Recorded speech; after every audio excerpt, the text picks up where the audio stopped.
Hola, ¿cómo están? Mi nombre es Analía Rodríguez, soy integrante del equipo de Taller 1, puntualmente en la Comisión 6, pero vamos a estar compartiendo algunas cuestiones vinculadas al texto de Robert Castell con todos y todas.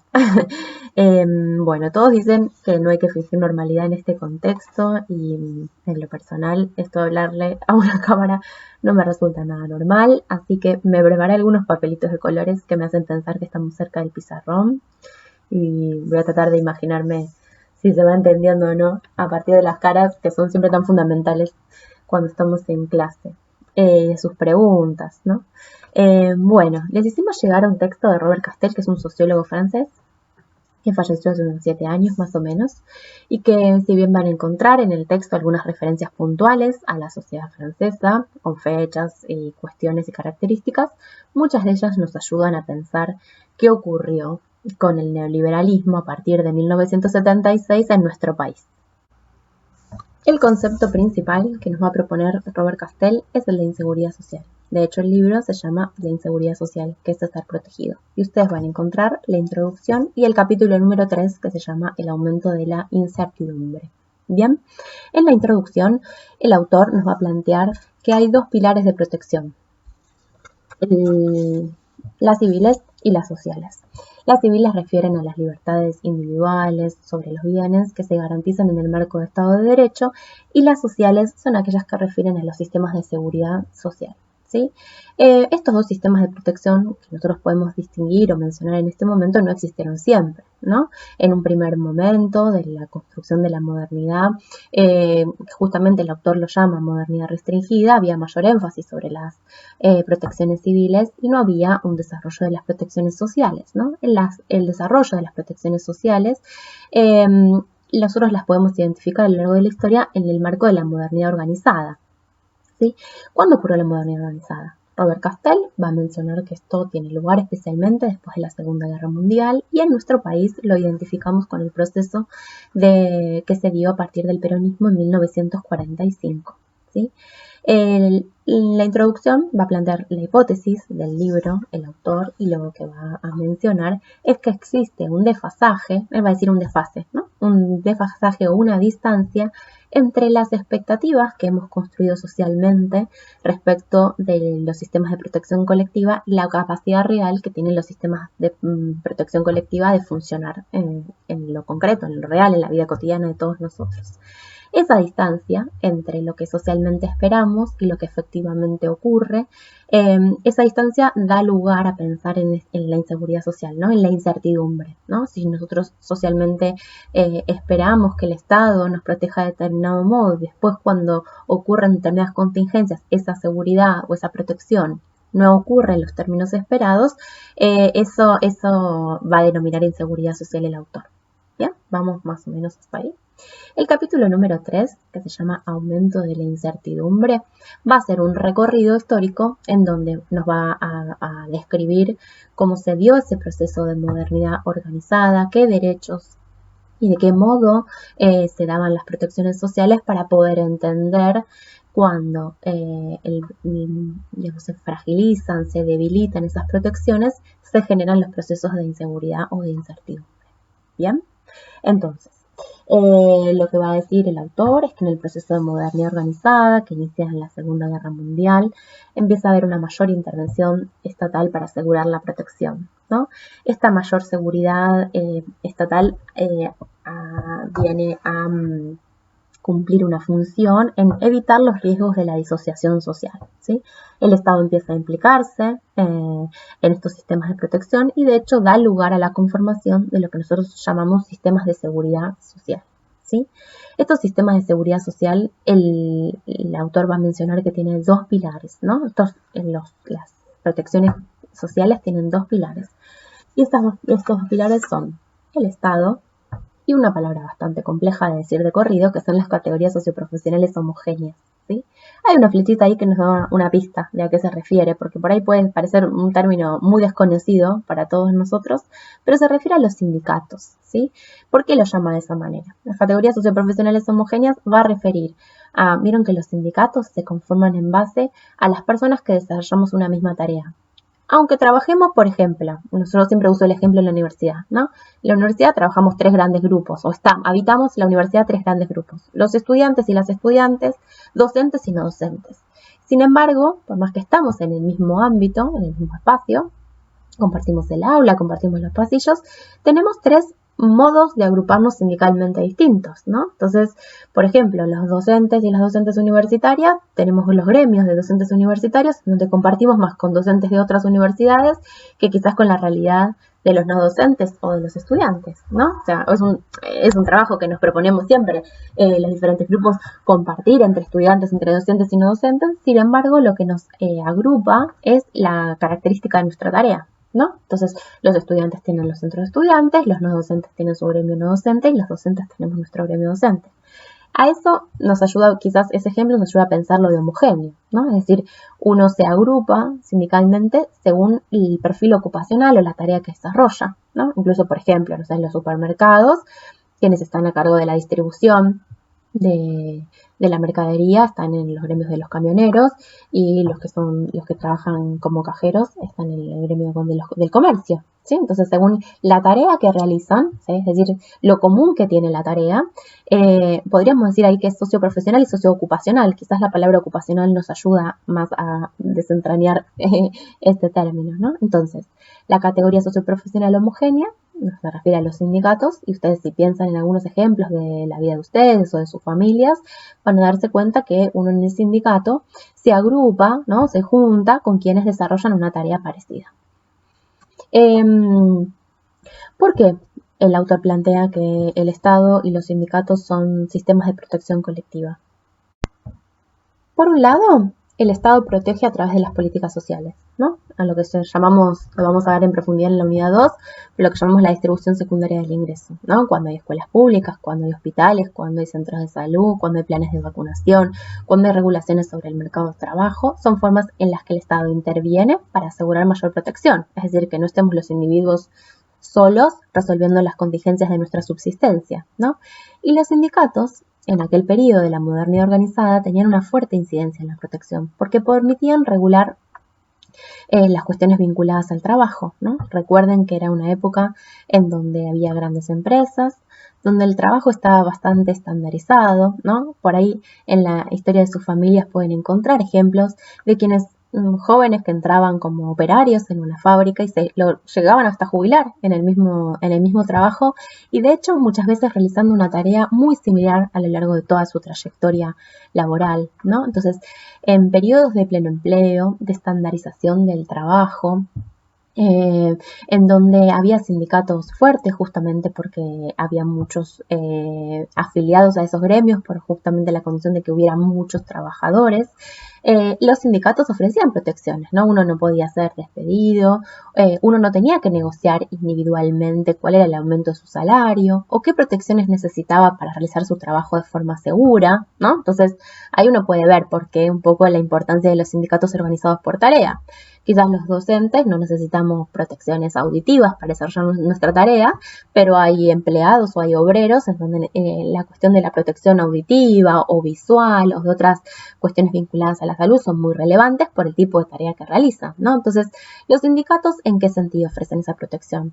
En que aseguran la formación en determinados aspectos. Nosotros como docentes universitarios recibimos espacios de formación vinculadas a la pedagogía, a la docencia, a la evaluación.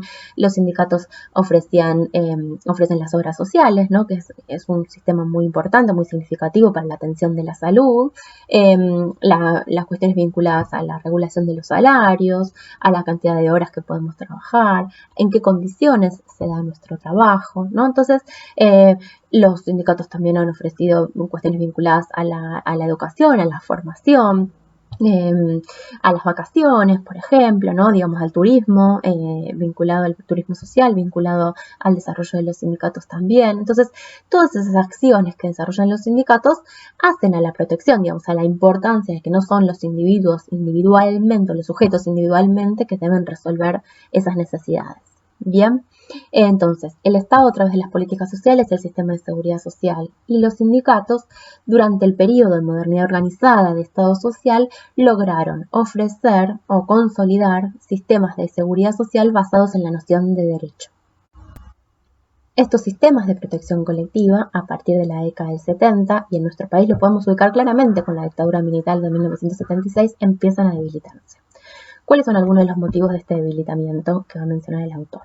Por un lado, que los estados-nación empiezan a perder capacidad de regular lo que pasa en el marco de su territorio. ¿Sí? La mundialización de los intercambios, el texto no va a mencionar la globalización, pero por ahí para ustedes es un término más habitual. La globalización va a implicar que lo que ocurre, las economías empiezan a estar muy relacionadas entre sí en los diferentes países y en las diferentes regiones, y la crisis que ocurre en determinado lugar del mundo tiene un impacto en los países que por ahí están a miles de kilómetros de distancia, ¿no? Entonces, por otro lado, el avance tecnológico ha hecho, digamos, modificaciones en lo que tiene que ver con la organización del trabajo, y ahora, por ejemplo, un auto se puede construir en partes en diferentes lugares del mundo, ¿no? Digamos, no se organiza ya esta estandarización del trabajo, sino que se puede organizar en pequeñas o en unidades productivas más pequeñas que tienen que estar responsabilizadas por el control de la calidad y el desarrollo, y en donde ese trabajador nunca sabe que esa piecita que está realizando es parte de un auto que se termina fabricando o ensamblando en otra parte del mundo. Bien, este debilitamiento del Estado en su capacidad de proteger también tiene su correlato en el debilitamiento de los sindicatos, dado que las altas tasas de desempleo, un poco también por el exceso de la tecnología, digamos, en el trabajo, fue reemplazando el trabajo, la labor que realizan determinados trabajadores, ¿no? Que antes se realizaban de forma, digamos, que se requerían de personas, y ahora eso va reemplazándose por el uso de maquinarias, ¿no? Entonces, para producir lo mismo o incluso más, son necesarias menos personas trabajando. Entonces, este debilitamiento del Estado, de su capacidad de proteger, este debilitamiento de los sindicatos por el aumento del desempleo, por la precarización laboral, tiene un impacto en un modelo de pensar el trabajo que empieza a ser diferente. ¿En qué sentido es diferente? Es diferente porque se empieza a requerir de los y de las trabajadores mayor movilidad, adaptabilidad y disponibilidad a realizar diferentes tareas. ¿Sí? Entonces, esta historia que veíamos, que quizás ustedes la pueden rastrear en padres o abuelos, según la edad que tengan, de iniciar un trabajo en una empresa y casi que jubilarse desarrollando la misma tarea, empieza a ser más dinámico, ¿no? El autor lo va a llamar un modelo biográfico, ¿no? ¿Por qué biográfico? Porque empieza a depender de cada trabajador y de cada trabajadora cuál es ese recorrido laboral. Que este recorrido laboral, ocupacional, profesional, de formación, de capacitación, dependa de cada uno, no sería necesariamente un aspecto negativo o que implicara mayor vulneración si todos tuvieran las mismas posibilidades de desarrollar esa tarea, ¿no? Sin embargo, lo que se puede visualizar es que los grupos sociales no estamos en las mismas condiciones de asegurarnos esa adaptabilidad, movilidad, formación constante del mismo modo, ¿no? Entonces ahí podemos ver que hay grupos que son perjudicados en esta nueva modo de organizar el trabajo. ¿Sí? Entonces, por ejemplo, yo siempre a mis estudiantes les cuento un ejemplo. Yo tenía un trabajo en el que era monotributista, pero que al lado mío se sentaban compañeras que tenían, nosotros en el Estado lo llamábamos planta permanente, ¿no? Entonces llegaba fin de año y ellos podían pelear, por ejemplo, por un bono extra vinculado a las fiestas que venía pagándose hacía unos años atrás, y los que éramos monotributistas no teníamos ni aguinaldo ni vacaciones, ¿no? Entonces, esta cuestión de que los trabajadores que desarrollamos la misma tarea tengamos diferentes condiciones, nos posiciona en un lugar diferente, ¿no? Yo, en ese caso, los que éramos monotributistas teníamos muchas menos posibilidades de reclamar esos derechos, de gozar de esos beneficios, incluso de aspirar a ocuparnos de algunas cuestiones cuando nuestro salario se definía casi mes a mes o año a año, ¿no? teníamos salarios más bajos, con menos protecciones sociales, no teníamos un sindicato al que recurrir en caso de que alguna dificultad tuviéramos en nuestro ámbito laboral. Entonces, esos ejemplos son los que permiten quizás graficar esto que Castell habla como de modelo biográfico, ¿no? En donde cada trabajador y cada trabajadora empieza a ser responsable de su propio recorrido. Lo hacen, ¿no? Nos hacen responsables de nuestro propio recorrido laboral. Y para encarar este propio recorrido laboral, no todos estamos en las mismas condiciones. Si no tenemos las mismas condiciones, esto puede profundizar, es un poco lo que marca el texto, las condiciones de desigualdad. Bueno, entonces decíamos, si recuperamos, había dos pilares de los sistemas de protección social, que además son colectivos. Son colectivos porque no dependen de que cada individuo pueda asegurar esa protección. El Estado y los sindicatos. El Estado, a partir de la década del 70, empieza a verse debilitado en la posibilidad de regular qué es lo que pasa en el marco de su territorio. ¿Bien? Y además empieza a verse las intervenciones del Estado, empiezan a entenderse como un obstáculo a la rentabilidad. ¿Cuál sería un ejemplo que les parece a ustedes que los grupos económicos pueden utilizar para deslegitimar el Estado? ¿No? Entonces van a decir, si las empresas tienen que pagar altos impuestos, ¿sí? Eso es algo que regula el Estado, esto empeora la rentabilidad, ¿no? Es decir, estos impuestos se cargan en los precios y los productos que se producen son menos rentables, son menos competitivos. De modo que se empieza a cuestionar al Estado en la capacidad no solo de proteger, no solo de regular, sino que incluso se le empieza a adjudicar ser un peso, ¿no? Una sobrecarga para la rentabilidad, ¿no? Estos cuestionamientos empiezan a deslegitimar la posibilidad de que el Estado regule en ese sentido. Lógicamente, estas críticas, ¿no? Estas críticas las hacen los grupos que entienden que solamente tienen que ocuparse el Estado de asegurar la rentabilidad y no de la protección social, ¿bien? Y los sindicatos empiezan a debilitarse en su capacidad de proteger cuando aumenta el desempleo, cuando aumenta la precarización laboral, ¿bien? Entonces, debilitados o fragmentados estos sistemas de protección, el impacto que tiene en los sujetos es de un aumento, ¿no? De que empieza a aumentar esta distancia entre la expectativa de protección y la capacidad que tienen efectivamente de proteger.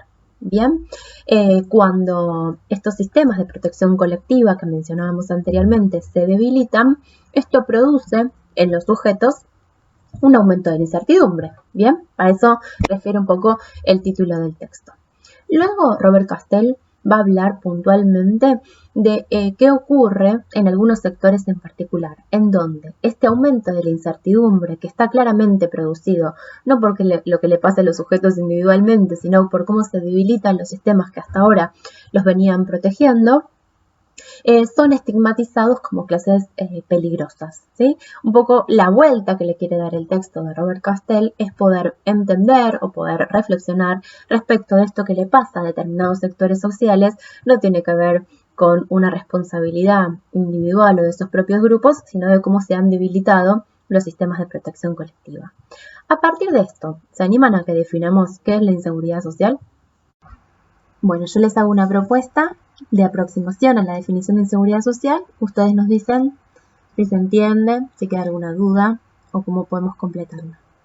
Bueno, la inseguridad social entonces refiere al aumento de la incertidumbre, sobre todo que se da en aquellos grupos sociales en donde no está asegurada la resolución de la subsistencia y la resolución de la subsistencia está desprotegida de cierta previsión que otorgan los sistemas de seguridad social o el Estado. Bien, esto está relacionado con la crisis del modelo de Estado que permitía una administración colectiva del conflicto y está atravesada por un contexto de altos niveles de desempleo, de altos niveles de empleo informal y de precarización laboral. Bueno, esperamos que haya aportado en el acercamiento a un texto nuevo, que no es de un trabajador social, que no escribe sobre nuestro país, que seguramente es un poquito más complejo. Y bueno, nuevamente nuestras palabras de aliento para que en la medida de lo posible sigan cerca de la materia y consultándonos las inquietudes que surjan.